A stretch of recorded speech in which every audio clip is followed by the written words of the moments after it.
Central Europe, northern Lower Saxony. Work in a heather skep apiary during the prime swarming period.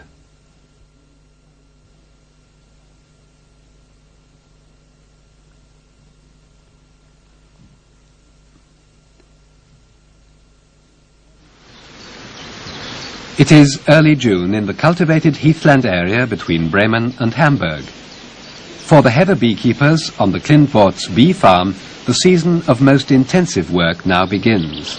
It is the swarming season of the heathland bees. In all the skeps, the bees have built queen cells to rear young queens. 9 days after the eggs were laid, the queen larvae, floating in their reservoirs of royal jelly, have developed up to the stage when the cells are ready to be capped over. After another 7 days, the young queens are mature.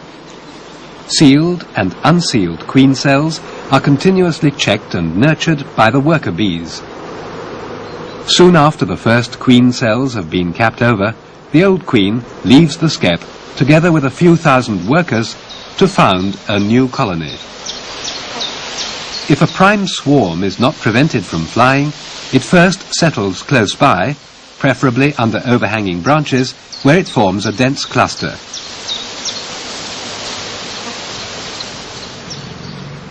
From dawn till dusk, as long as the sun lures the bees out, head beekeeper Georg Klintwort and his assistants watch the stocks that are ready to swarm and have been brought back from the outstands to the house apiary. To avoid losing bees, the prime swarms have to be caught directly on leaving the skep.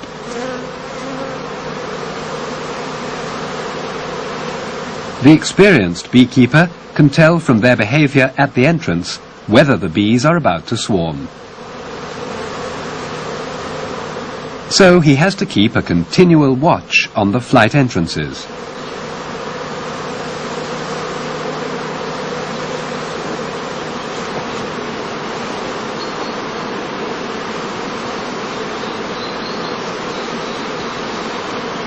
He can confirm his suspicions by taking a look inside the skep.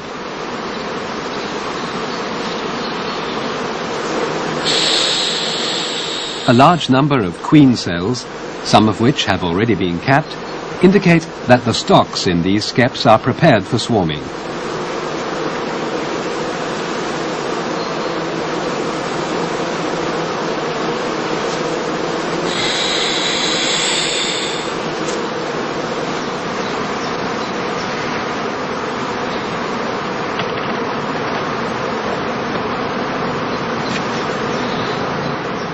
If the bees are restless and tend to run back and forth in the beeways, this is an imminent sign of swarming. Swarming begins with the first scouts pouring out of the entrance. They attract the other bees along with them, which in turn hustle out the old queen. The prime swarm flies off. This is the moment for the beekeeper to intervene. By spreading a swarm catching bag over the flight entrance, he can prevent the prime swarm from flying away. He uses earth to close a gap, which the bees might use as an emergency exit.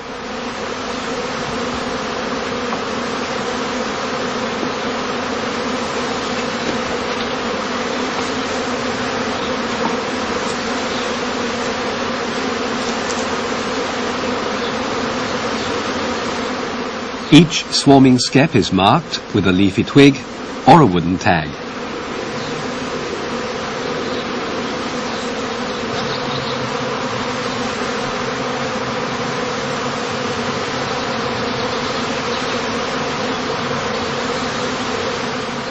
The swarm catchers have been made by the beekeepers themselves.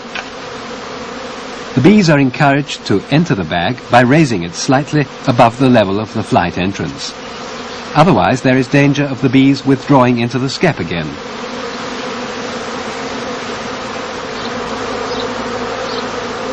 The behavior of the prime swarm can be observed through the transparent gauze in the middle section of the bag.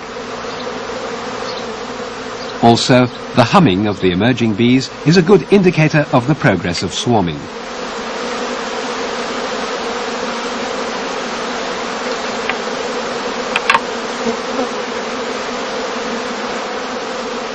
Every gap between the skep and the stand, which the beekeeper notices on his control rounds, is immediately sealed.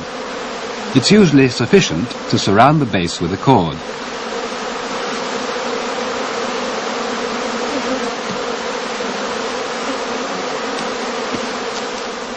If, after 6 to 10 minutes, no further bees emerge from the skep, the catching bag can be unfastened and hung up in the shade.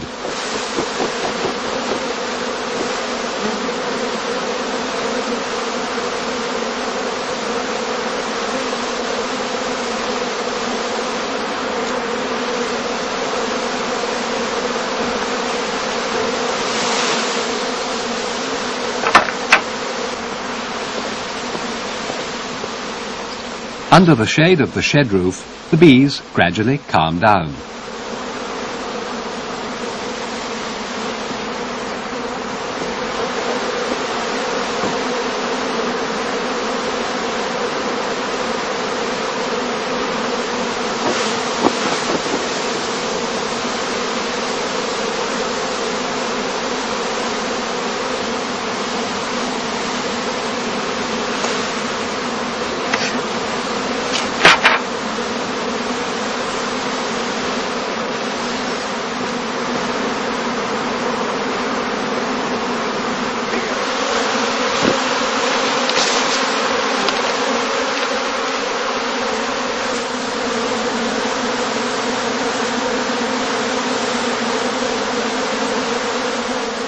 In a large home apiary like this one, several swarms may emerge almost simultaneously.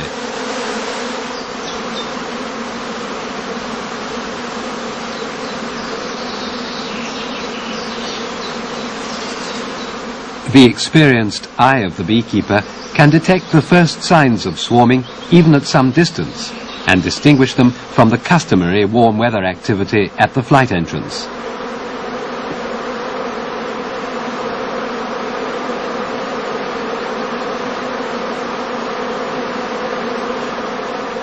Prepared with cords and with a swarm-catching bag in his hand, the beekeeper is equipped for every contingency.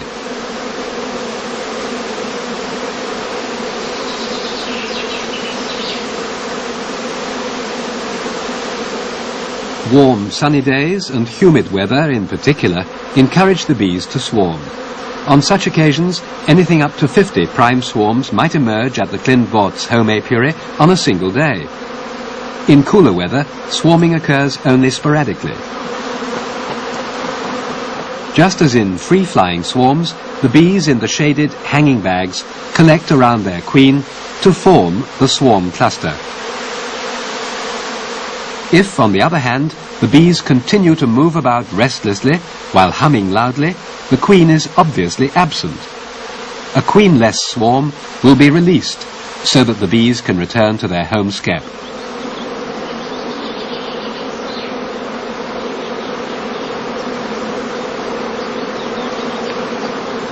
For 2 or 3 weeks, the beekeepers at the home apiary are on their feet all day, preventing the prime swarms from escaping. As soon as the bees have contracted to a dense cluster at the top of the swarm catcher, they can easily be shaken out of the bag.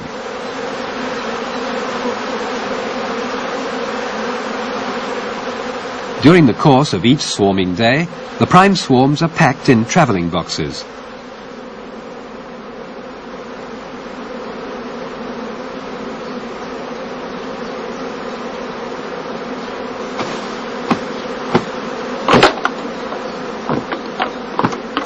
In former times, the heather skepist would put the prime swarms in empty skeps, where they would draw out new comb and store heather honey before the stocks were disposed of. They would not keep a prime swarm stock with its old queen over the winter.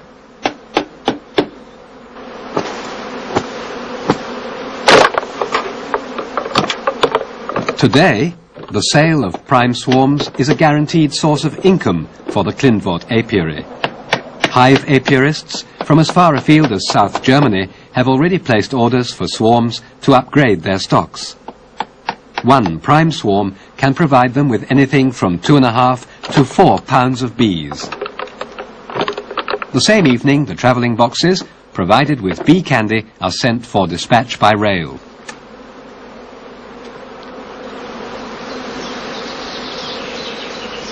If no further prime swarms can be reckoned with today, all the swarmed skeps are covered over with transport cloths made of gauze.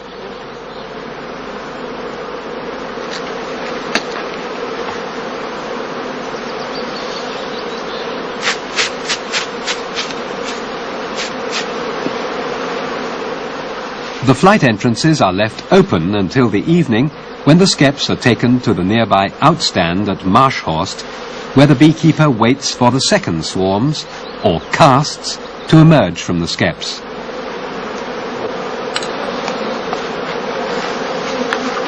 The empty spaces will be filled with further swarming skeps taken from the other outstands. Depending on the number of overwintered stocks, the Klindwort bee farm can reckon with anything up to 700 prime swarms in a given swarming season. To encourage swarming, all the other stocks in the home apiary are fed with sugar syrup, which in the old days used to be laced with a little spirits. This is because only well-fed bees are prepared to go swarming.